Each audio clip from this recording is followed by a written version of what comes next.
And from Columbus, Ohio, I'm your host, Robb Dunewood. Oh, now I got the giggles. Coming out of Philly, it's your girl Tech Lifestyle.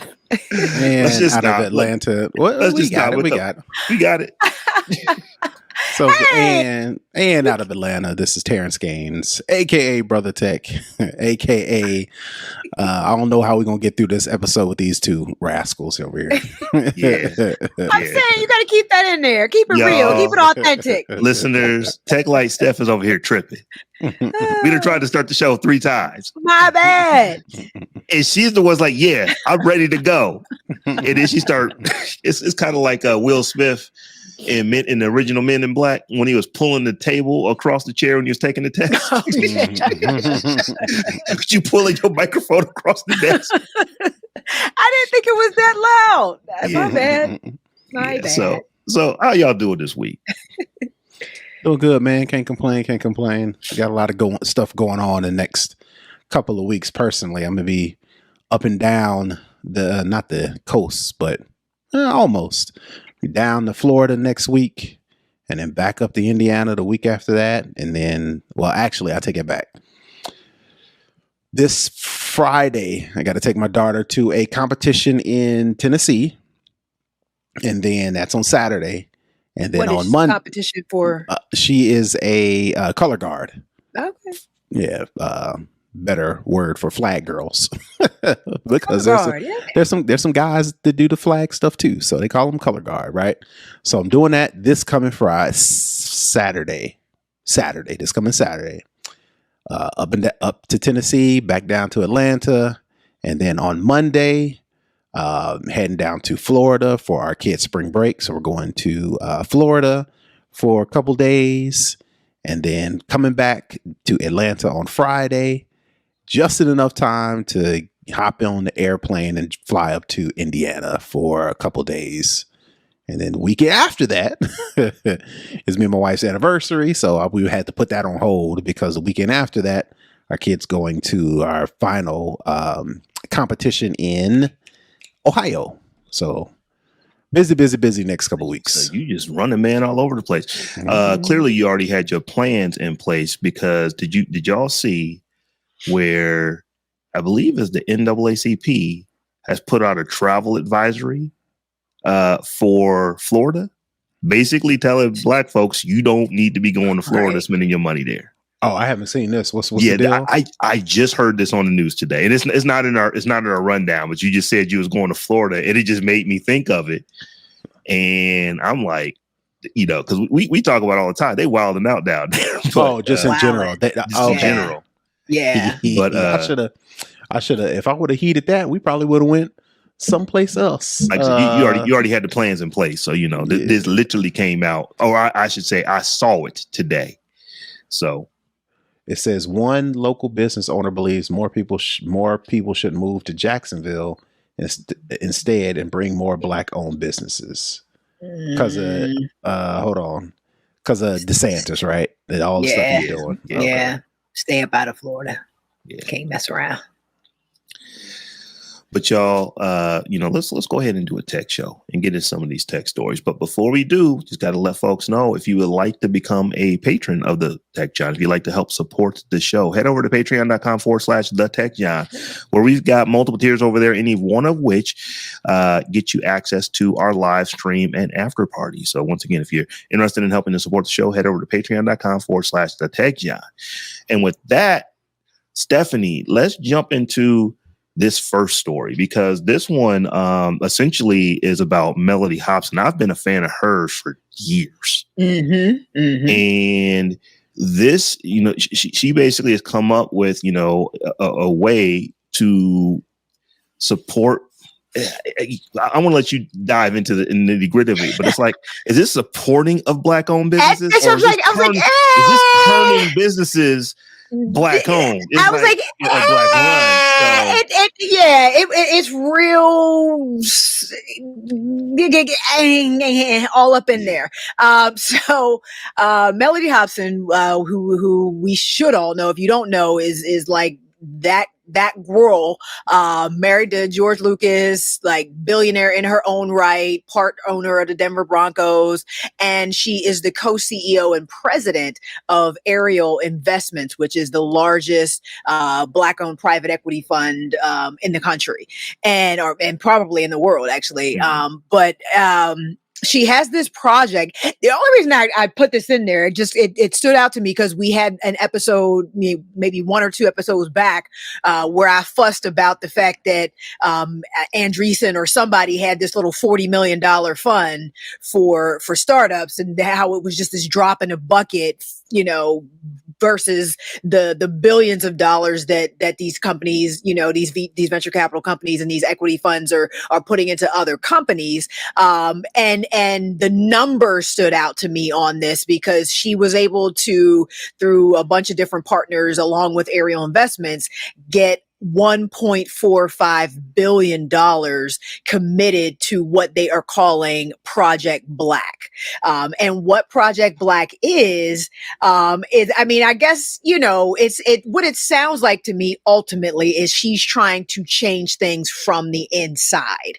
That's what it kind of sounds like to me. Because what they plan to do is acquire companies that have between 100 million and $1 billion in revenue, minoritize those companies. And that's her words. That's a new term. Yeah, that's the word she came up with. There's a video from Forbes that she's in that she says minoritize these companies by basically, cleaning house and bringing a whole bunch of Black and brown folks into the C-suite, and then hoping, I guess, or I don't know if they'll be contractually obligated at that point to either acquire smaller minority-owned businesses so that now these companies can scale up and be suppliers for large corporations like the Walmarts and things of the world, or use minority-owned suppliers and diverse suppliers for their own business. These companies that they gobble up. So I was kind of like, I get it. Like I said, it sounds like some spook who sat by the door type ish. If you're familiar with the Sam Greenlee book, one of my favorite books ever, it sounds like that type of sort of, quasi subversive, let's get them on their own territory, beat them at their own game kind of thing. But my eyebrow went up because it's kind of like, is this actually going to help Black business? Or is it just going to help a few C-suite executives that get good jobs, and then some Black businesses get gobbled up in the process? Like I said, I kind of get it, but then there were some things that just didn't set well with me with the whole project. So here's my take on this. So just to bring some of our listeners up on game on how a lot of this private equity works. We often see these medium-sized businesses, and like I said, we think of small businesses as 3 people. Small businesses literally could be $100 million, endeavor with hundreds of employees. And when you get into medium-sized businesses, you're now talking hundreds to thousands of employees. But a lot of times you will see some of these businesses get scooped up by private equity, and then you always wonder, like, how did that dude? How was this person the CEO? How was this CEO? How is the CTO like 27 and ain't did nothing yet? Mm-hmm. So a lot of what's happening, and if you look over at our rundown, what I wrote here on the right, I'm not gonna read all of that, but a lot of times what is happening, it is someone's son or nephew or son-in-law, soon to be son-in-law, someone's daughter, someone's niece that is, has been working, in the family business. Okay, now it's your turn to go run something. It's your turn to go be in the C-suite. So you go buy this company. You have to, and a lot of times what ends up happening when these companies get bought, a whole new executive team gets implemented in. Right. And let's not just say, you off real quick, there's a good show called Riches. Yes. I think it's on Amazon. Mm-hmm. That kind of does like the same thing. I started exactly watching that. This. Yeah. Mm-hmm. Yeah. So that's exactly what this is. But this actually, that show is basically what happens a lot of times in real life. So you see, it's like, oh, that's how the Jared Kushners get into these powerful roles in companies. What have you done to actually do this? It's Nothing. like you're thinking like you went out and you started a company. It's like, no, your uncle, private equity firm bought a company and installed you as the CFO. Right. That happens a lot. So what I took was like Mellody Hobson. She's saying, okay, let's just do that, but let's do it with folks who look like me. And like I said, I get it. I'm not mad at that at all, but it sounds like they're doing that, and then they're expecting the benefit to sort of trickle down to the rest of Black people. And I just don't see how this benefits anybody past those people that make it into the C-suite, the people that get the benefit of being minoritized at these companies. Like, I don't really see how it gets past that and actually benefits the larger community as a whole. Right. So what I'm reading here is they kind of mentioned that, I'll paraphrase, companies with 100 million to $1 billion in revenue. And what they plan on doing is move these companies. I don't know what move means. Does that mean direct? Does that mean suggest? Does that mean advise? Well, they're going to acquire those companies to spend between 8 billion and 100 billion with Black and Latino suppliers, resulting in a significant increase in jobs for minorities. Again, that all based on, and that's the key. Like, they can suggest all day long, right? They can, but is this really going to funnel down to, average Joe with the shop on the corner? Like, I don't know. Right. Yeah, one of the things that this was saying was that when you do have a lot of these Black-owned suppliers that are basically the self-built or the bootstrapped, they just don't get large enough to deal with Target, to deal with Walmart. They simply don't. So her idea is, well, let me go buy a company that is big enough to deal with Walmart. And when I install my team, I am installing Black folks and Latino folks, at the top. And let's hope that they will actually, kind of, what is it? Push it forward, move it forward. Pay it forward. They'll keep doing those kind of things. It is an interesting concept because I don't know that anyone's ever done it before. No, it is definitely very innovative and creative. And I mean, if it works, she don't have a lot of misses. No, she does not.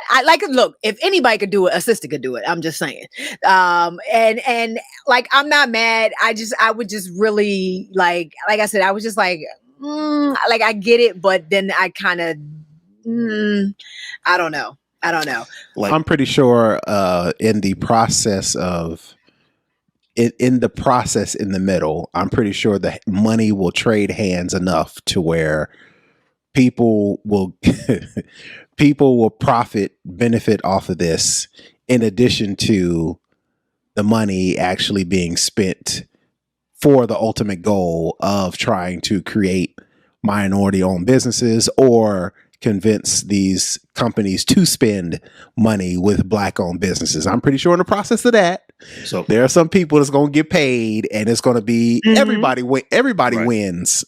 Right. Which things that we know are true. Black and brown folks spend money with Black and brown folks.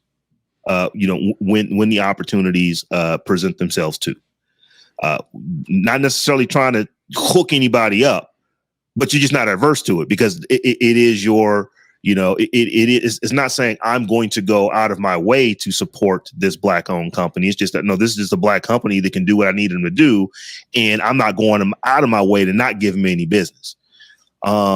So if we factor that into this, it'll be an interesting play if this works, but this is not a short game. This is a longer term game. Absolutely. And let me just read real quick what they've already been able to do. So Project Black made its first investment last year, acquiring 52.5% of Utah-based Sorensen Communications from other private equity investors at an enterprise value of $1.3 billion. The 2-decade-old company with $837 million in sales at the end of September 2021 is a leader in services for the deaf and hard of hearing, providing everything from phone call captioning to sign language interpreters. So what they did was, so Project Black acquired Sorensen, and then what they did was install a new CEO, Jorge Rodriguez, a 53-year-old telecom veteran who previously ran subsidiaries for Mexican billionaire, blah, blah, blah, blah, blah. And then in less than 12 months, the company has gone from one person of color to 13 across its C-suite and boardroom. Sorensen is adding Spanish language services and has agreed to acquire 70% of CQ Fluency, a minority-owned business with annual revenue of $45 million that provides translation services to health insurers, including Cigna, Aetna, and the United Group. So over the next 3 years, Project Black plans to similarly buy, minoritize, and expand companies in 6 to 10 other areas where it seems room for growth. So, like I said, they're doing it. They're definitely doing it. They, you go from 1 to 13. That in a year, that's not trivial as far as like C-suite and boardroom, executives go. And then the idea that they acquired this other smaller, company that will now be able to be a part of the mix or whatever. I get it. However, and maybe, when, you're to your point, Rob, about the idea that when we think of small business, we think of the mom and pop shop on the corner with 3 employees. And that's not necessarily the case. Obviously in this case, the small business made $45 million that just got acquired by this larger company. And that's great for all of them. But that is because they got paid. Because they all got paid, but that's still such a very small subset of Black and brown businesses in this country. So I still just don't see how it goes past that. Like, how does that filter down into anything else that Black folks is doing in the hood? You know what I mean? And in the community. I don't know. I don't see it. Just maybe some rich folks getting richer, and Black folks get to be some of those rich folks now getting richer, and the rest of us still out here struggling. So I added this to my my Google News. So anytime something comes up, let's go take a look and see what's happening. Because as I said, I think that this is a longer play. This is, this is not the quick game of checkers. This is, this is a much longer play for this to all work out. So it's going to be really interesting to see how this one works out. So do y'all remember back in 2021, end of 2021, beginning of 2022, Joe Rogan got into a little bit of trouble. He was saying, saying the N-word all kind of ways. Rub Joe Rogan from my brain as often as I can. Well, let's just think about it for a little bit today and talk about it. So essentially, he is very liberal with his use. At least, let's just say, let me be correct. At one point, he was very liberal with his use of the N-word. And I think it was India Arie who actually posted a Instagram video of this dude basically 24 times on his actual show. This is not him and his boys, in the car on the way to the studio. This is after the cameras have started rolling, and it's just rolling off his mouth, out his mouth, like with, like he just don't care about it. So long story short, Spotify decided not to pull Joe Rogan. He's their $100 million man. They decided we're going to keep rolling with him. They ended up pulling about 70 of his shows. But specifically, Spotify CEO Daniel Ek said, "I do not believe that silencing Joe is the answer. Canceling voices is a slippery slope." Ek also said that he was committing an incremental investment of $100 million for the licensing, development, marketing of music, artists and songwriters, and audio content from historically marginalized groups. You fast forward to today, 14 months later, Spotify has spent less than 10% of the money that they said they were going to, that they pledged on its creator equity fund. The initiative is behind schedule and hiring the 8-person staff. So it's like they're not even saying that we hired them and then we done laid off with the other layoffs, the 8-person staff. They ain't ever hired them in the first place. And so they're, so this fund is now suffering from shifting priorities. Well, he said incremental, less than 10%. It's an increment. It's an increment, right. He say what kind of increment? He just said increment. So, I mean, they do this kind of shit all the time. Let's just keep it a bean. It was a symbolic gesture to get Black folks not to leave Spotify. It's very interesting that you say symbolic gesture, because I went back and listened to one of our episodes. Where actually a couple of our episodes, trying to find where we talked about it, because I remember talking about it, and I remember this actual quote. And Terrance, you said, I bet you this ain't nothing more than a symbolic gesture, because we getting kind of far removed from George Floyd. So this ain't George Floyd, this is Joe Rogan. And when that stuff blows over, it's going to be out. Spotify ain't no different than everybody else. And to finish your thought on the fact that they haven't done anything and being behind in scheduling, at the beginning of the year, the fund had not completed its 2023 budget and had not determined its priority projects, according to a memo. And another fund intended to promote diversity in podcasts suffered after that business was hit by layoffs. So it's like y'all really was trying to sabotage this from jump so that you could point to it and say, we tried and it didn't work. See, we couldn't even get the budget together. And so it's just like, we know what I don't expect. Yeah, exactly. I never expected much from this, and yet they lived down to my expectations, as expected. So when we talk about this kind of stuff, and this came up last week, I think it was our last story last week. And it's like, why do we got to make everything about race? Well, we ain't making it about race. It's about it. It's just the way that it is sometimes. Why do we keep bringing these things up? Or why are you poo-pooing this before it even happens? It's like you guys haven't even given an opportunity to get kicked off yet, and you're already talking negatively about it. And it just reminds me, I've actually been, going back and reading a lot of James Baldwin lately. And I hope I don't mess this quote up, but one of his more famous quotes, he says, "I cannot believe what you say because I see what you do."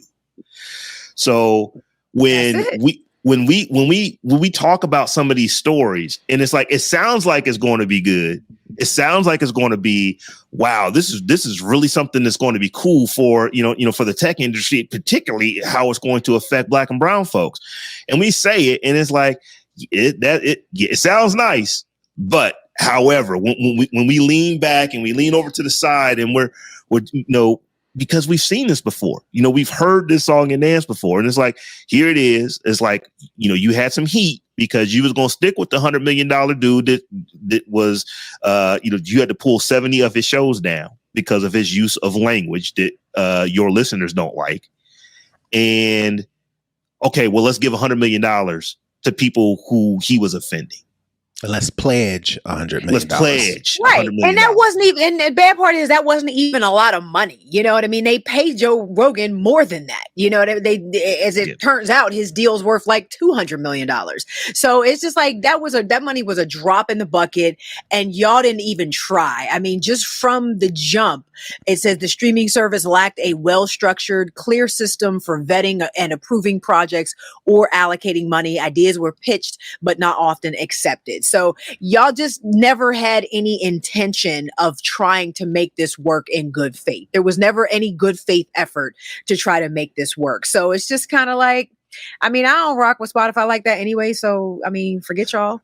But I'm not picking on the University of Vermont. It is a fine institution.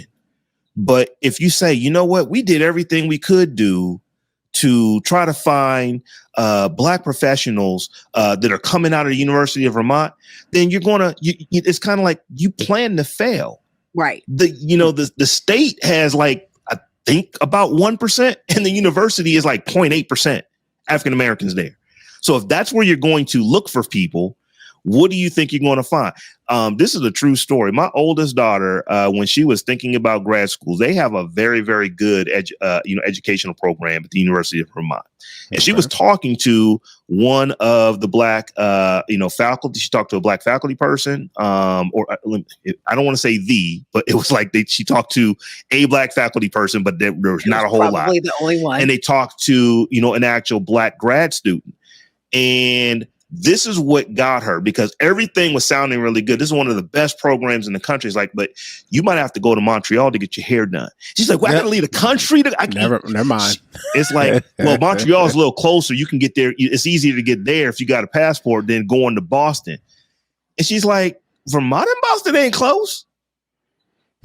Right. You know what I'm saying? That's the next place to get your hair done. Is that like exactly? So, but if that's where you're going to look for us, then you're going to probably have some problems as compared to going to FAMU or NCAT or Tennessee State or wherever.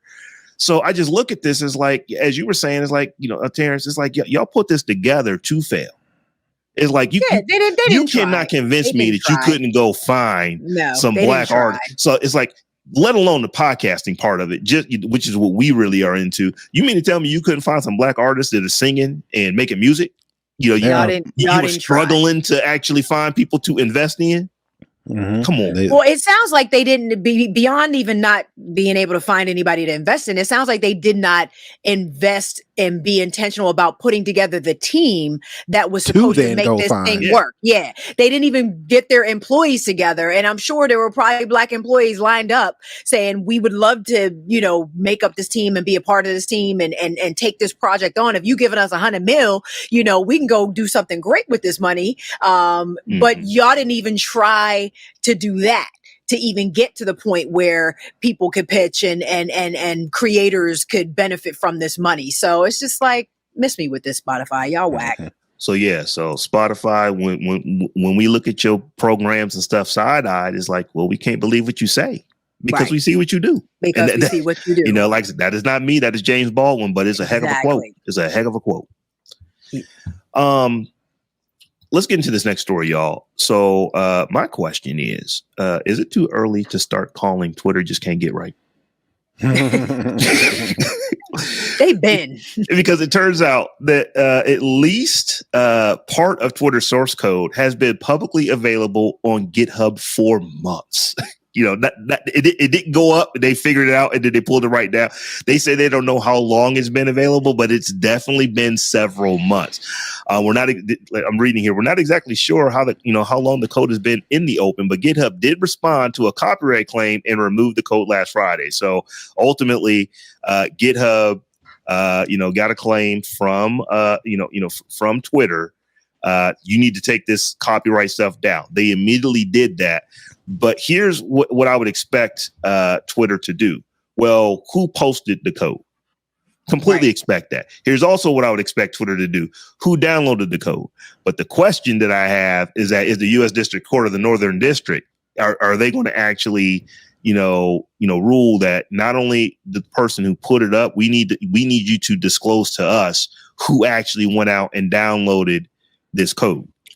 That's problematic for me, but I don't know. Because doesn't this start creeping into TikTok territory?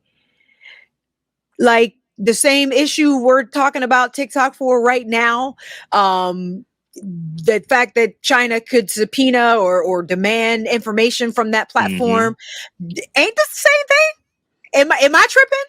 Or is this the same thing? Well, the way TikTok is saying it is like this. People can't see me online, but I'm doing my hands vertically out. The way they're saying it is like this. So that's what makes it different. It's the same words. It's just the hand gestures was different.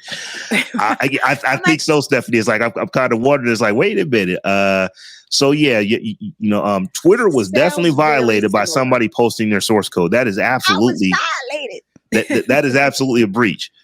And if someone committed the crime of posting that up, then I can see why you would go to GitHub and say, who actually did this? Can you give us information on who committed this crime? But you should not be able to compel them to tell you. you need to go back to Twitter and start your little investigation there and start interviewing old employees and try to get somebody to snitch on somebody else and all of that. But law enforcement should not be able to compel GitHub to turn over information about who downloaded what, when, and whatever. They should not be able to do that, because literally that's exactly the same thing that we are scared. Raking TikTok over right now. We said this last week about TikTok. Okay, you're putting all this stuff in Oracle data center in Texas. You're doing all these things. What about when Beijing says, but I want the data? What do you do then? Because that's what's happening right now. Right. Twitter is they're going to the court and they're saying, we want to know not only who put it up, we want to know who downloaded it. Yeah. And I'm not a lawyer. I don't play one on a podcast, but I'm just wondering if someone posts some code to an open source thing to where you can go and you can look at the code and you can view the code.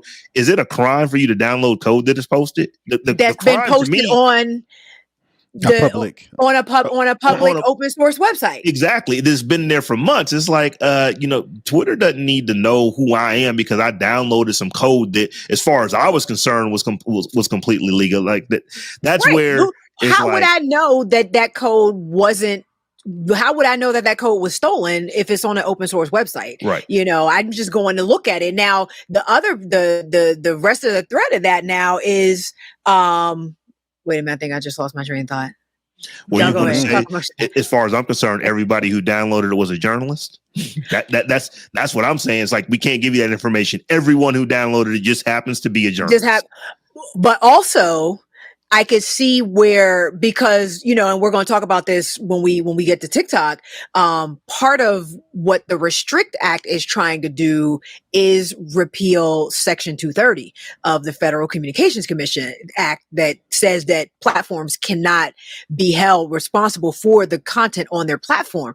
If that were to happen, then GitHub would be under fire and be subject to all kind of fines and legal liabilities that would probably compel them to turn this over. So, like I said, when we get to talking about that, like, it's all tied up in together. It's all together, and we are in a bad place on a super slippery slope right now as it relates to our lives, on the internet, our digital lives. Yeah, this one, like I said, it's I can't fault Twitter for asking of the court, because Twitter's going to do what Twitter's going to do.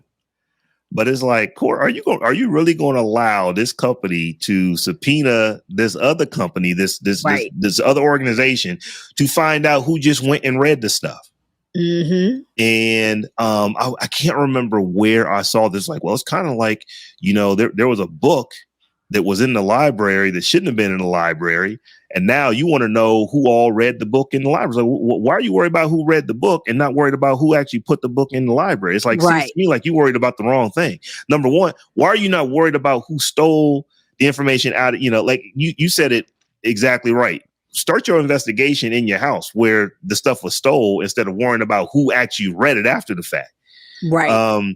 But like I said, I fully expect Twitter asks for everything they can ask for, but I'm really interested to see what the U.S. District Court of the Northern District ultimately does in California on this, because this is what I want to pay attention to. Are you going to actually say, yeah, here's who got it, and here's all the people who read it? Because my gut would tell me, and I'm just trying to think this out. If I know I just hacked Twitter and got their code and posted to GitHub, you ain't gonna find out who I am. But there could be some regular people. Oh, this is really interesting, some really interesting code. Excuse me. Let me go take a look at it. And they might actually be registered as who they are. So my concern now is for the people who just unwittingly downloaded this information. They're not necessarily doing anything nefarious with it, but they just went and they just looked at this code. Why are you worried about who they are?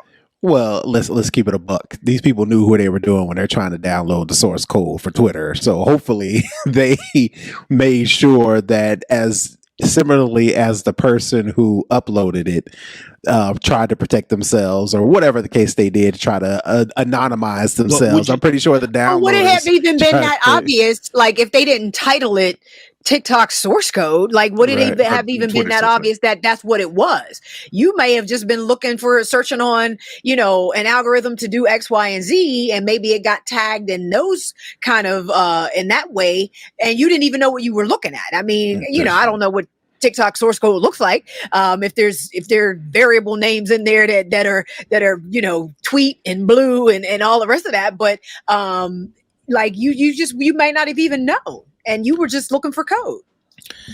So keeping on with Twitter, y'all. Stephanie, I have to ask you a question. I'm not doing it. I gotta ask though, because America, or not, we're not just in America, we are listened to on Earth. So Earth may not know what you're not gonna do. So I still gotta ask the question. Twitter Blue, for verified folks who were notable, who have done, clearly you are a notable person that has contributed publicly to to public discourse. So you are able to get yourself verified on Twitter, not Twitter Blue, the old school Twitter verification. Right. Well, your boy Elon said, "Nah, that ends Saturday. I'm gonna lose my check." You upset? I mean, yeah, no. I'm like, it sucks, but I'm gonna give up I'm not paying for Twitter Blue. Let's just preface all of this. I'm not paying. I don't use Twitter. Number one, I don't even use Twitter enough to justify yet another monthly subscription that I'm paying for, because I'm paying for 1,000 of them. So even $9 is too much for a service that I don't use regularly. And I mean, I'm gonna just give up the check. Like, it is what it is. I'm giving it up. Now, we all said that we had no intention on ever paying for Twitter Blue. I think I said on this show that I actually am Twitter Blue certified now. So I actually have it. But in my defense, y'all, it was gifted to me. I know we talked about it before, but folks are saying, "I thought you said you were never going to get it." It's like, these are friends of mine. I thought you said you were never going to get this. I said I was never going to pay for it. Somebody paid for it for me.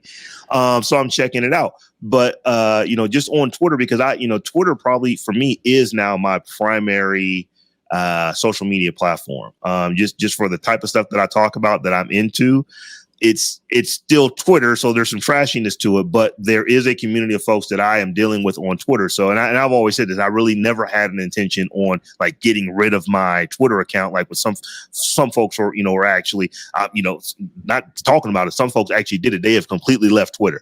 I was never really in that camp, because there's people who I like on Twitter that I was talking to, and they were talking to me, and that's kind of where we do what we do. That being said, one of those folks say, "Well, is Twitter Blue worth it?" And I'm being honest. I don't see what the benefit is of it. I truly am not noticing anything different, other than I do believe that when I am responding, or if I am replying to someone, to someone's tweet, if I'm actually leaving a comment or something like that, if chronologically I might appear above other people because I have the blue check box. Or the blue check mark, as compared to just everything being absolutely chronological. And even then, it only kind of works, because if you are replying to someone else's reply, it's going to stick it down under them. But if you're just replying to like the original thread, and it's not in the context of the entire conversation, then you might pop up in front of 20 other people who don't have that blue check box. That's not worth $9 a month. I don't think that's worth the $84 a year. Listen, man. There are some people who are very, very vain and need that thing that says, "I am important." And there are people who will say, "Oh, so the difference between regular and important is paying $8 a month on Twitter." There are some people who are going to cough up that money. Now, the question is there enough of those people that will make it worthwhile for Twitter to have all these extra features that come along with it, or not? Question remains, but I know there's a nice amount of people who says, "You know what? I need to do whatever it's going to take to set myself apart. And if that means $8 a month, I'll pay." But I think what Musk was banking on was all of the people who already had blue checks not wanting to lose them. Gotcha. And I don't think that's going to be the flex he thinks it is. Cause like, I know, just anecdotally, I don't know if y'all know who Lovey is. Lovey Josh? Yeah. She's like, take the check. No, you know what I mean? Like, I don't need this check. Like, and I'm in that same camp. My identity is not so tied up in some little blue icon that now I'm going to be like, oh my God, I can't lose my check. Let me go ahead and sign. Like, and I really think, there probably will be some people, to your point, Terrance, whose identity is so wrapped up in that idea that they don't want to lose that thing. But I'm not one of them. And I don't know that it's going to be enough of those originally verified people that come over to the other side, basically, to justify him kicking all of us, getting rid of all of us, all of our checks or whatever. So it kind of is what it is. I don't know. Like I said, I'm gonna lose it and I'm okay with it. And, at this point, I don't even know what else to say. It is what it is. I think that Twitter needs to be very careful with making a second class citizen type category on Twitter, because that's how Elon is pushing it. If you get Twitter check mark, you're cool. I'm with you. If you don't, or Twitter blue, I should say, if you don't, you now are some kind of second class citizen on Twitter. The flex that he's trying is that, this is going to suck enough for enough people that they're going to actually buy this blue check mark. No, what folks is going to do is like, is MySpace still going? Let me go hop over find there. Somewhere else to go. Cool. Exactly. Find somewhere else to go. Is Lime still out there? Let me go holler and see what's going on over there. This literally happened. Somebody asked me to, go check Clubhouse out again. I don't think I've touched anything on Clubhouse probably in well over a year, probably pushing more like 18 months, but it's like, it's still there. But if Twitter was like saying, you can only use Twitter Spaces if you have a blue check mark, it's like, I guarantee you the Clubhouse will be popping within minutes of that announcement coming again. Out. Yes. So I think that Twitter's playing themselves. They got to be careful with this, because if you make it like, a second class citizen doesn't just give you money to not be a second class citizen. They just go somewhere where they can be a first class citizen. They go somewhere else. And you said, I can't believe you said careful in the same emphasis as something owned by Elon Musk. I just want to shout out real quick. Ashia made a comment about paying for Meta certified with Facebook and IG. They have another type of program, but they actually do offer some benefits, like you get expedited customer service, like you get to talk to a real person if you need customer service, and some other like little front of the line kind of VIP behind the velvet rope type benefits. I wouldn't pay for that either. No. Well, if you want to take my blue check on Instagram, take the check. Like I just don't care enough about Here's where I see anymore. that actually being a benefit though, because I have, there was a time when I was actually spending a lot of time inside of Facebook, building Facebook ads, doing Facebook campaigns and stuff like that. I would have paid money to be able to get to support person. Right. As compared to not be able to get to one. The only thing you were able to do before was like, I can go pay this agency who knows somebody who can, try to figure this thing out. But if I could actually pay for, as a marketer on Facebook, if I could pay for an account and that's going to get me like expedited customer service and get me some other tools that I wouldn't necessarily have unless I paid for it, that is actually something that I can see the benefit in that because of what I was doing. On top of already paying for ads, huh? Right. The paying for the ads wasn't enough, huh? They get you, dog. Just trust me. Left and right. When I tell you, I would have paid money to be able to call someone to figure out why is this ad that was approved last week not approved this week, and nothing changed in that. I would have paid to be able to try to talk to somebody to figure that out, as compared to not making the money over the 3 weeks it took me to figure it out on my own. But you're assuming. Go ahead, Stephanie. No, I'm saying Meta is saying that paying for Meta certified will not get you any increased exposure to your audience. So that was what a lot of people were like, well, if I'm gonna pay, is this basically like boosting all of my posts so that my reach now grows? They're saying that that's not going to happen, but I can absolutely see that coming into play on across all social media, where it's basically, it becomes just this pay to play type of situation. And Facebook said we've already mastered that. Facebook ads. Yeah. You want to pay money to actually get your stuff boosted, to pay money to get your stuff in front of folks. Just pay us how you already do it. This is just so that when them ads ain't working, you can get to us first. But Rob, that's even. I can see it. But that's Rob. That's even you are not making up.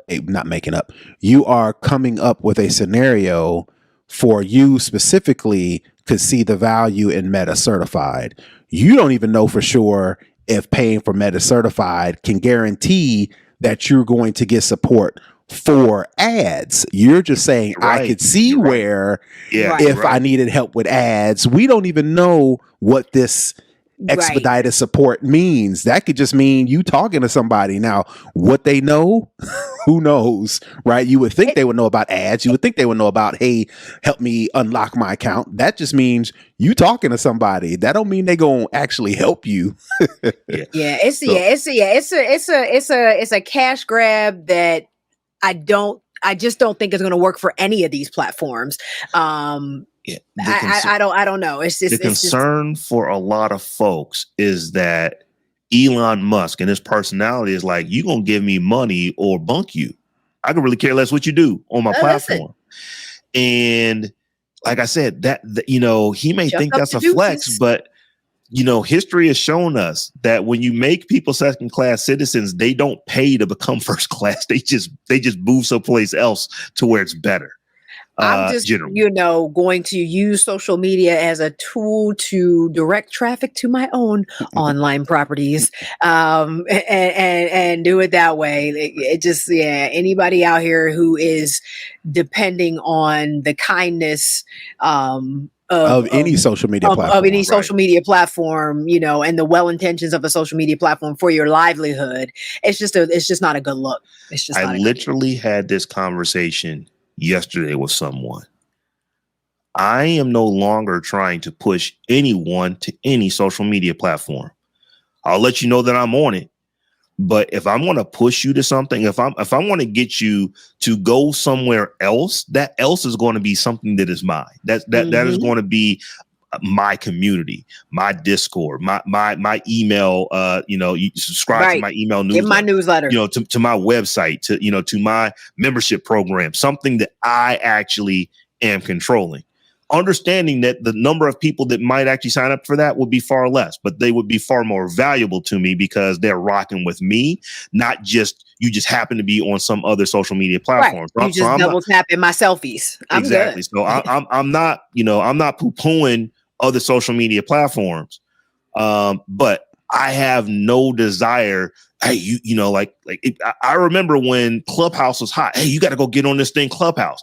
And I did because okay, this is what Earth is talking about. Let me go see what this thing is about. But I'm like, why am I trying to push you to something else that I don't own? To where now I got to play with the algorithm, try to talk to you when I could just say, instead of going to Clubhouse, why not just go to my Discord? Why not just go to my podcast? Why not just go to my email newsletter? I could talk to you there. And we can move on, but then I think the onus goes back to us, right? Because the reason why people was trying to get people over on Clubhouse because Clubhouse is new. And if you get over there first, you get all the riches of being first. Now that the shiny new thing. Now that everybody's on Clubhouse, nobody's on Clubhouse because I'm not special no more as being one of them first people to create whatever Clubhouse is doing at that time. So now nobody cares about Clubhouse. And I'm sure all the celebrities that were there that were really the motivation for everybody else to follow are not there anymore. Like they were there and everybody felt like I was in the room with Oprah. I'm like, but were you? Really? Did you talk to her? Like, come on. So that goes back to, like I mentioned, that goes back to an onus on us to where if you're going to work that hard, like, just emphasizing what Rob said, if you're going to work that hard to try to get first on Clubhouse or first on Mastodon or first on whatever else new thing that pops up, you should just work that hard on building up your own property. So therefore you ain't got to chase chase the wild goose, the goose, the golden goose egg. Don't even worry about it. We want to have to, because this was a Twitter story and we making it all about everything else. So at some point we're going to have to talk about fan base and what Isaac Hayes III is doing over there. Listen, we're going to get him on. He has agreed to come on the show previously. The communication kind of broke down. I definitely didn't continue to hound and stalk him. But we're going to get him on the show, like ASAP. We're going to get him on the show. For real. All right. Cause like what he is doing with fan base. I'm going to DM him right now. What he's doing with fan base is interesting. That's just what I'm saying. Up. And it's like make your own money. Like forget you. Yeah. Mm-hmm. But even still, the onus has got to be on us to go there. Yes. Right. Everybody's on Twitter, even though we hate Elon, because everybody's on Twitter. Same thing with Instagram, same thing with TikTok, same thing with Facebook to a lesser extent. You know, there's somebody's going to have to fall on that sword. Somebody's going to have to be the trailblazer. Some folks are going to have to get over there and stake their claim, you know, because if we don't, we just going to have to be on the Tech Jawn every Monday talking about how Twitter's whack when we could be doing something else. So we're going to keep it in the, in the social media realm for this last story. And Steph, I'm happy that you put this in there because I was busy last week and I forgot right fast that TikTok had a hearing in front of Congress. Mm-hmm. So I went and started looking at some of these clips, read some of these articles, and and I definitely want to get y'all's take on this, but Congress seemed way more prepared for this conversation than I think the CEO of TikTok was prepared to have it. This was not when they were talking about tubes and pipes. And you were talking to octogenarians who literally had never been on a platform before. I'm not saying that every one of the Congress people who spoke has ever been on TikTok, but they were prepared well by their staffs who probably have been. So I wanted to get your take on these hearings because it's very rare that we actually get to see both sides of Congress kind of having the same idea and not liking something or liking something. And in this case, Congress, period. It ain't about the right or the left. Congress is not really happy with what's going on with TikTok. I want to get y'all's take on what happened in these hearings last week. Well, it's like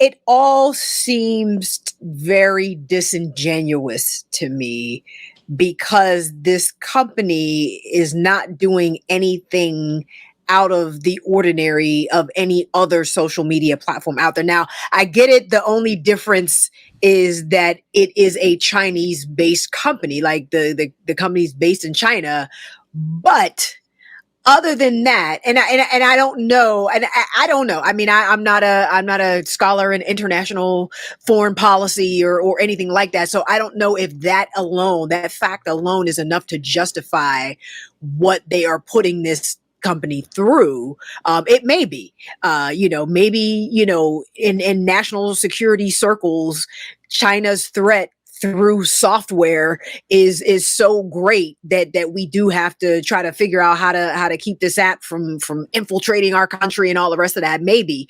But that literally is the only difference between TikTok and every other social media platform out there, is the fact that the company is based in China.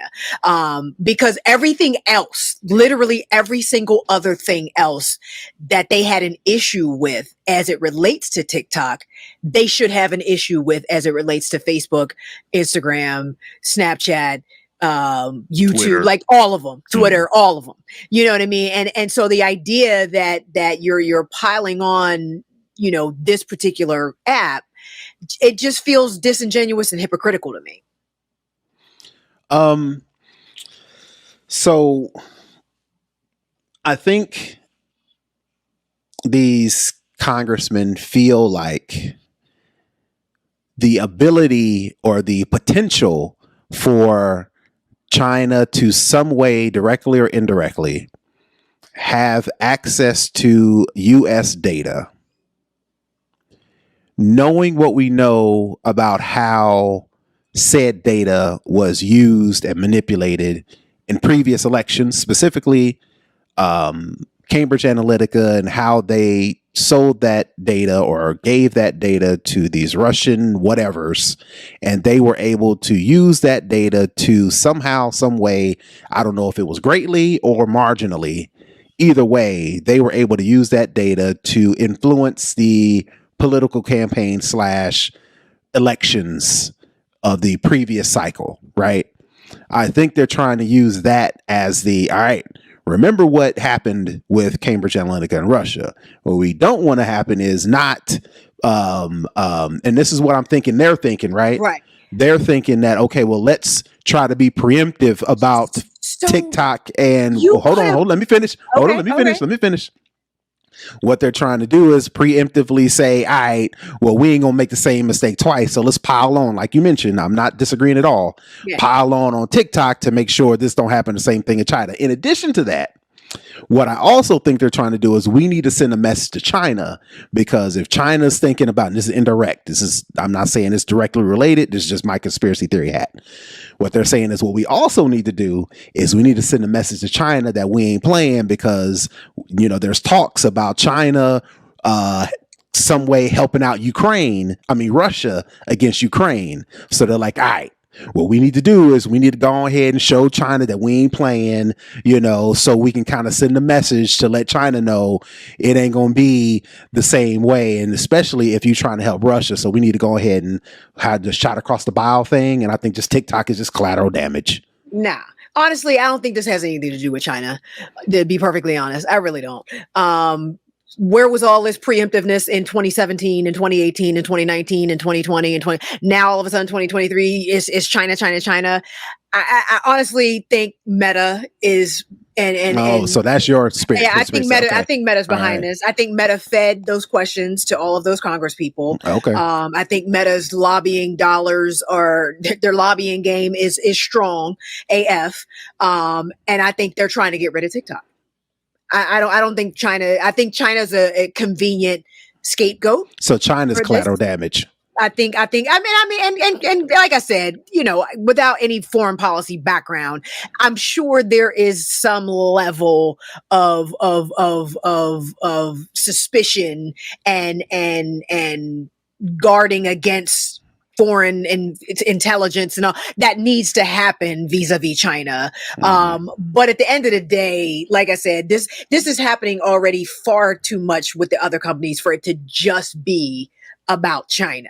Gotcha. I think Meta is just like, we need to figure out a way to get rid of TikTok because they're crushing us, and this is a good way to do it. I think that this is about China to a great extent. And here's why.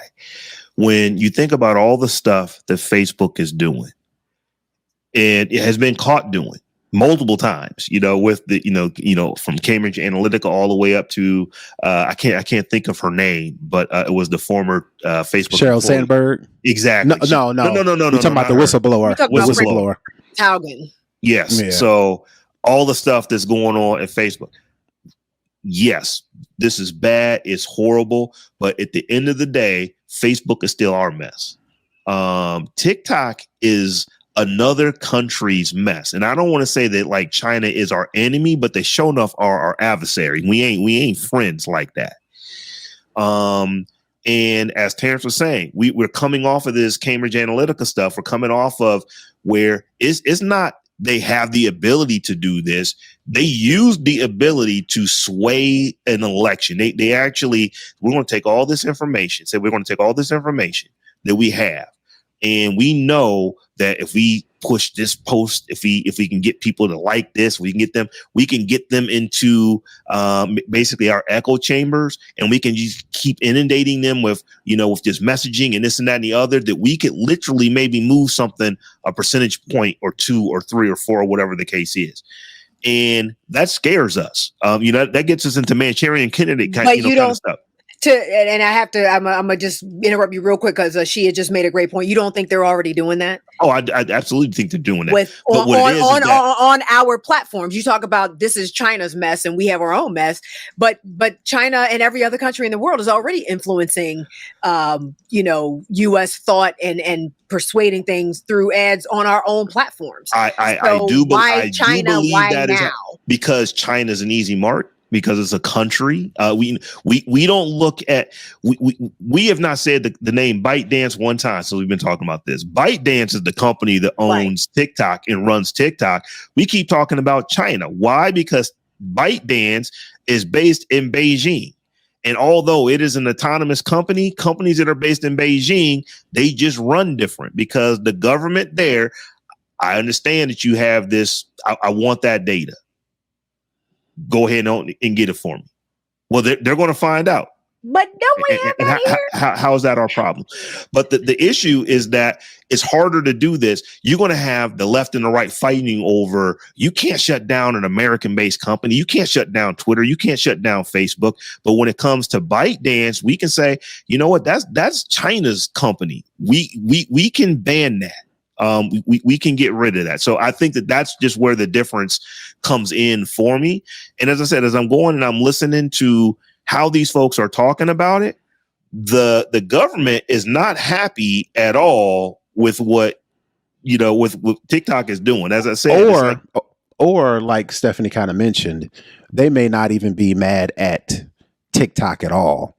I think it's just TikTok is just collateral damage for whatever the politicians are trying to get cool points against, whether it be looking tough against China, whether that be looking tough against data in the eyes of people who are concerned about this. It seems like, and this kind of leans into what Rob was saying.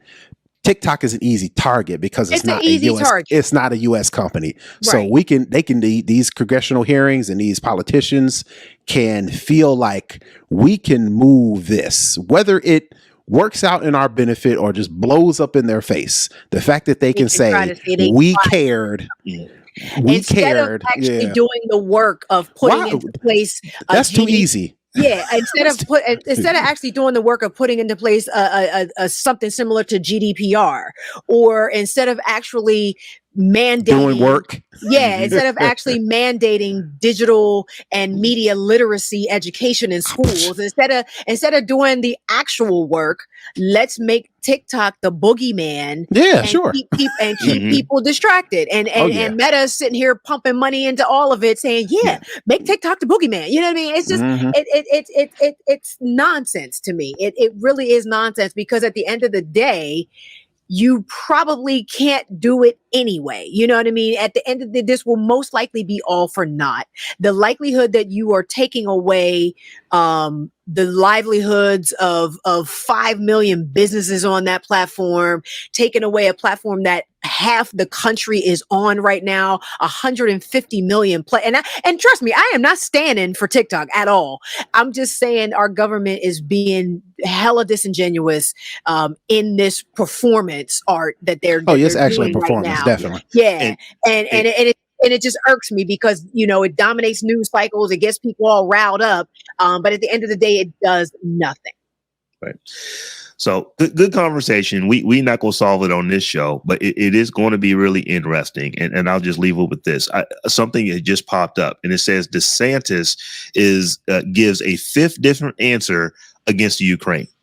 And that literally just popped. It says again. It says DeSantis gives a fifth different answer against Ukraine, because he basically came out and said, I really ain't worried about Ukraine. I'm paraphrasing, editorializing, but he came out and basically said, I really ain't worried about Ukraine like that. And I think that what a lot of these senators are definitely afraid of is like, okay, does ByteDance have the data to where they can start really pushing to our citizens that the America is pro-Ukraine. We're not pro-Russia. We are pro-Ukraine. But can you start pushing to enough people who are making enough noise, and you start to get the echo chamber to think of things that are, that the echo chamber is basically now saying that, wait a minute, DeSantis is right. It's like, I don't care about, Ukraine. It's like, why are we worried about this and why are we worried about that?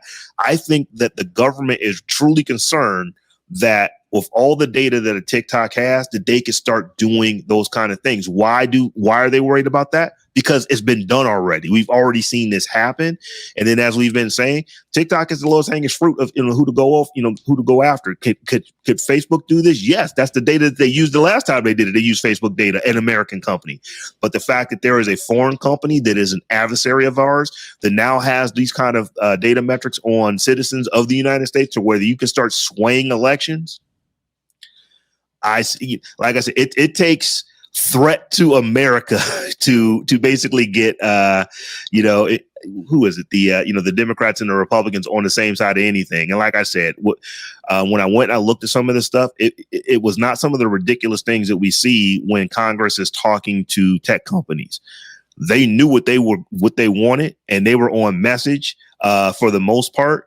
And I do believe, like, if you're looking at, well, who came, if it's a debate, well, who came out ahead on the debate? Was it the CEO of TikTok, or was it, Congress? I think Congress looked a little better here, because they were going at dude that did not necessarily answer questions in an effective way.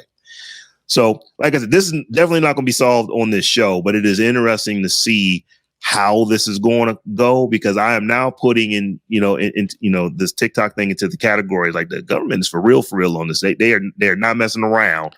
At least they appear not to be messing around. In the back, right. In the back of my mind, I still think it's like, man, there ain't enough Democrats or Republicans. Definitely not enough Republicans is trying to shut down a business. But they sound like they might on this one. So we will definitely keep paying attention to this and see how it goes in the future. But y'all, I'm looking at the clock here. We definitely are at we passed the top of the hour. So we went a little long this episode. But let's go ahead and start wrapping it up. So Tech Life Steph, why don't you tell the folks how they can get at us? You can follow me all around the web at Tech Life Steph. And you can follow me on the internets at Brother Tech. That's BROTHATECH. And I am at Robb Dunewood on all the things. And we are also at the Tech Jawn on all the things. And also, just one last thing, if you would like to become a patron and support the Tech Jawn, head over to patreon.com/the Tech Jawn. And we have multiple tiers over there, any one of which is going to get you access to our live stream. A couple will get you access to a ad-free RSS, so that you don't have to listen to ads when you're listening to the show. And until we meet again in a week's time. Peace. Peace.